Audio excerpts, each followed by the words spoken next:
নমস্কার, আমি ঋতুজা। আপনারা দেখছেন আমার মিনি ব্লগ জয়ফুল রিস উইথ পৃথ্বী। স্বল্প স্বল্প আমার গল্প। হোলি তো চলেই এসছে এবং চলেও গেছে। আর হোলি আসা মানেই কিন্তু গরমের আগমনের বার্তা দিয়ে যাচ্ছে। তো এই গরমে হালকা পাতলা খেতে সবসময় তো সবারই ভালো লাগে। তাই আমি বানিয়েছিলাম হোলি স্পেশাল এই দই বড়া। দই বড়ার রেসিপি কম বেশি সবাই জানো, আর ইউটিউবে তো প্রচুর রেসিপি অ্যাভেলেবেল আছে। তবুও আমি যেভাবে দই বড়া বানিয়েছিলাম সেইটুকুনি তোমাদের সাথে একটা ক্লিপস শেয়ার করলাম। আশা করি তোমাদের ভালো লাগবে।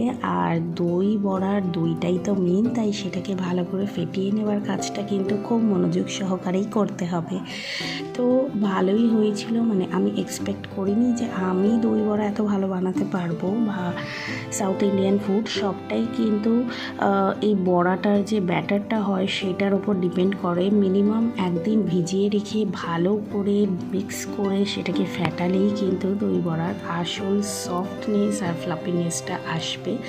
তো সেটা তোমরা অবশ্যই ফলো করো।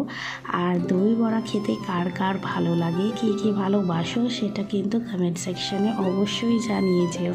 আর আমার এই দই বড়ার রেসিপিটা দেখে যদি মনে হয় যে না, এটা খুব একটা টাফ নয়, ইজি বানানোই যায়, তাহলে আমি রেকমেন্ড করব অবশ্যই একবার ঘরে বানিয়ে দেখো আর খেয়ে দেখো।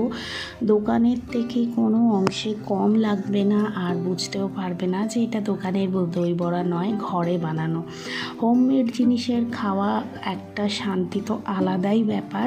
তো আমি এখানে মাদার্সের ইমলি আর ডেটসের রেডিমেড চাটনিটা ইউজ করেছিলাম, আর টাটা সম্পূর্ণের এই ধনিয়া পুদিনা চাটনিটা, যেটা কিনা বেশ ভালো খেতে। এবার দেখো, সবসময় সবটা সম্ভব হয় না ঘরে বানানো। অবভিয়াসলি ঘরে বানানো চাটনির সাথে এই রেডিমেড চাটনিগুলোর অনেকটাই ডিফারেন্স আছে। তবে হ্যাঁ, আমি বলবো খেতে খারাপ না, ভালো, চটজলদি করার জন্য অনেকটাই ভালো এবং ওয়ার্থ ইট।